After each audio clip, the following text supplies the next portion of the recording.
in this house. Hey everybody, this is TJR. And this is Superfan. Happy Halloween, everybody. Boo. That scared them all off.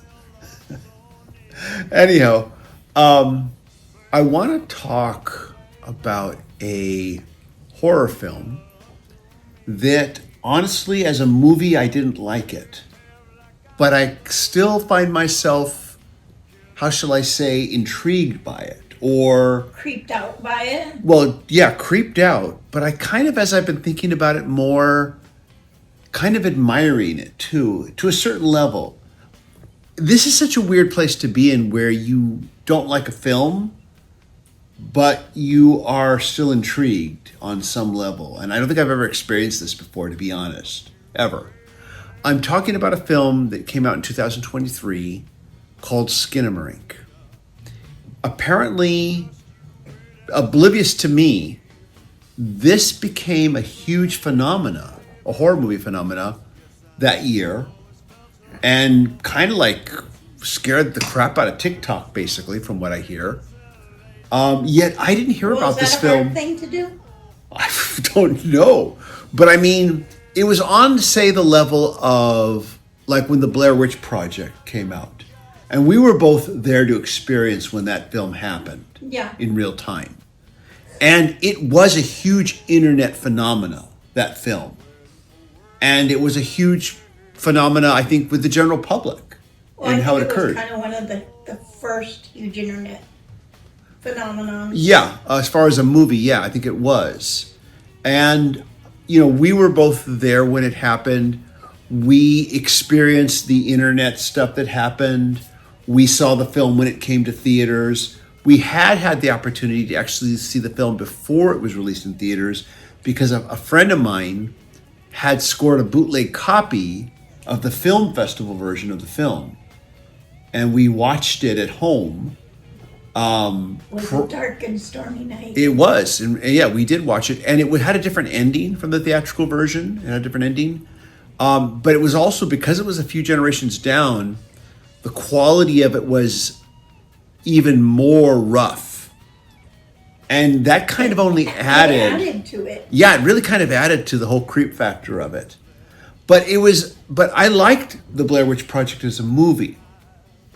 Because unlike this film, Skinamarink, it had characters, it had narrative, it had the creep factor. Yes, it had mood and tone, but it also had plot and story. People that you could relate to. Yeah, that you could find some way to relate with.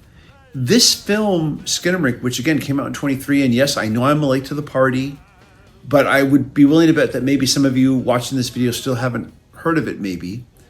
The basic plot of the film is two kids, brother and sister, wake up in the middle of the night to find out that their parents are gone, that the doors and windows are gone from the house, and that there is some very malevolent entity in the household.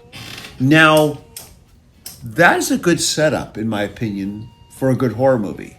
Yeah. There's a lot you could do with that.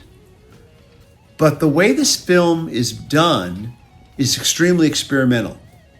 Now, I should mention that the movie's director, whose name escapes me at the moment, prior to all this, has a YouTube channel called Bite-Sized Nightmares, where he basically had viewers write in and tell him their nightmares.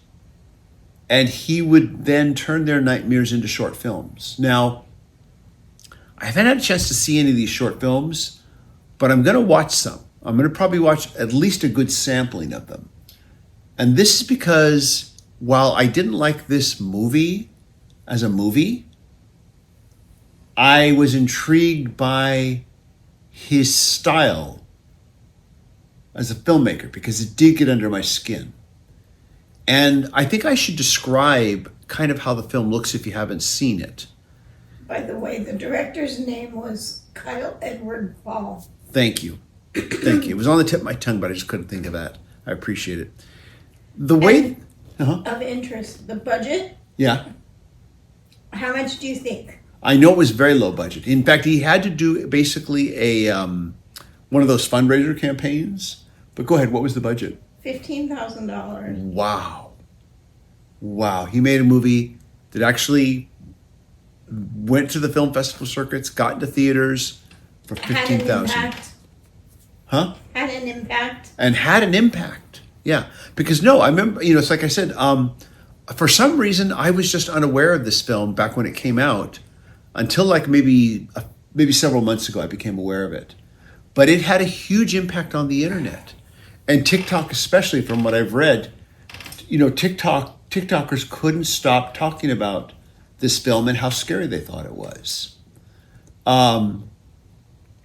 So the film is very abstract, first of all.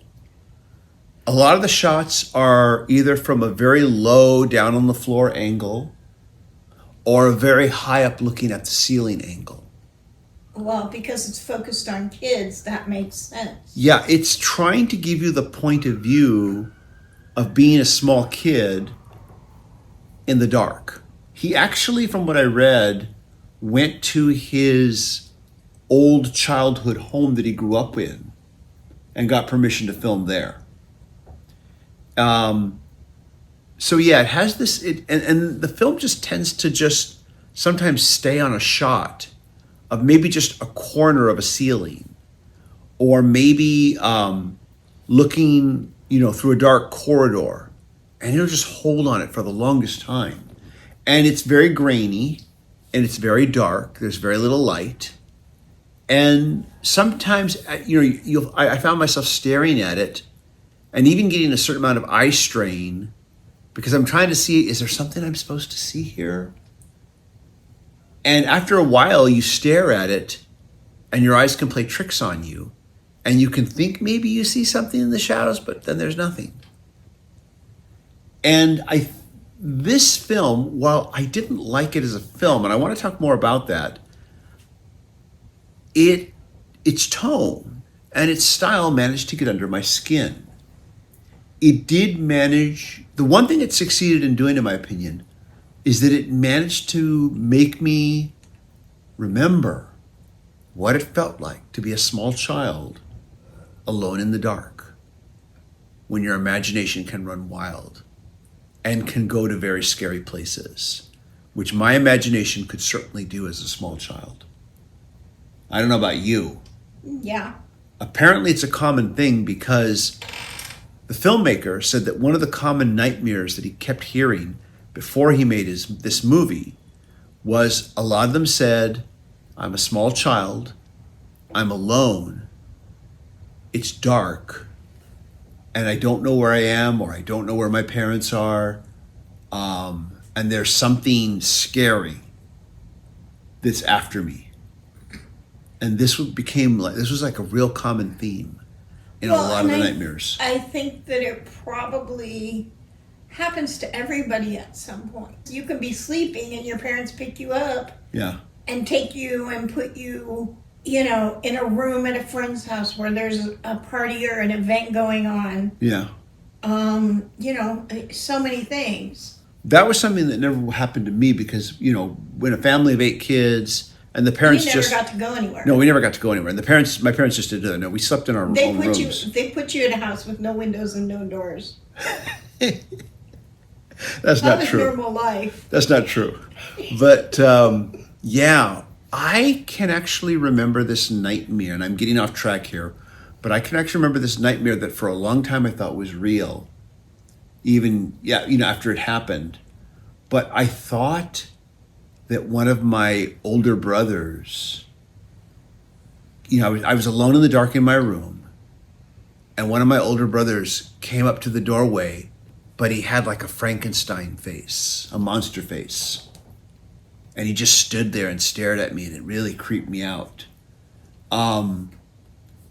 Years later, I would, of course, think back on that and say that must have been a dream. Until he told you that he did that to you? No. Nothing like that. I was having a dream. But the film did manage to kind of make me remember how that felt. Whereas nowadays, I might, if I'm walking through the house in the dark, because maybe at the end of the night, I turn off the lights. You're probably already in bed asleep. I turn off the lights and I go upstairs. And you might for a second think you see something, but then you always know, no, it's just this or it's just that. As an adult, you can reason these things out. But when you're a small child, I think for a lot of us, it's a lot harder to reason these things out and not imagine something, more horrifying. But this film did that. And it kind of reminded me of those feelings that had long since been forgotten over the decades. And sometimes even for a brief moment, I would, just for a second, remember what that felt like, So yeah, it got under my skin, but I didn't like the film because there were no real characters. You had the two children, they barely have any dialogue. You don't even get to see them. You just see like their feet or their hands. Correction, you do get to see them, but it's very brief. And there's almost no narrative in this film, too. And there's a lot of abstract things happening where you're not sure really what is happening. Well, because it's a little kid and they don't always understand the world around them. Maybe that's part of it, too. Like I said, I might get a better idea if I watch some of his short films. But that's the thing. Even though I found this film kind of frustrating, and I found it frustrating for these reasons, because it had no narrative. It had no real characters that I could, grab a hold of. It just had tone and atmosphere. It was like waiting perpetually for a jump scare that doesn't happen, which is basically one way to describe the film. And the film has been divisive. While some people have said it's horrifying, others have said it barely qualifies as a movie. I kind of feel like it barely qualifies as a movie, but that it succeeds in its tone. And that's kind of its one saving grace for me. But yeah, I found it frustrating because, I'm like, when is something going to happen in this film? And I found it frustrating to sit through and even tiring, yet at the same time, its tone was getting under my skin. Well, obviously, you're still thinking about it a week I am still thinking about it a week later. So the filmmaker did something right, but I still feel like I still find myself, thinking, baffled. Yeah, I think, I kept saying to myself, I think this should have been a short 20-minute film. I understand that he made a short, 20-minute film or so called Heck, that was basically his kind of proof of concept for this film. Like, this is what this will look as a feature. That kind of like to show this is what my feature film will kind of be like.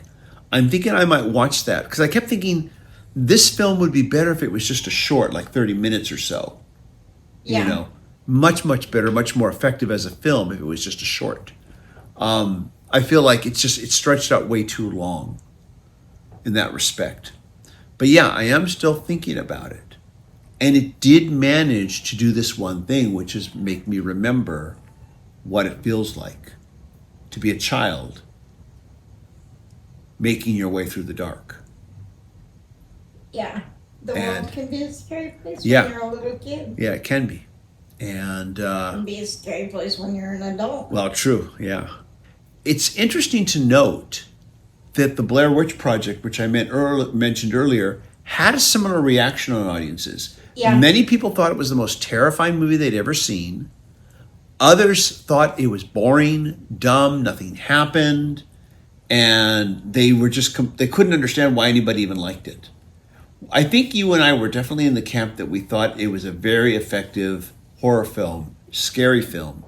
Yeah, we liked it.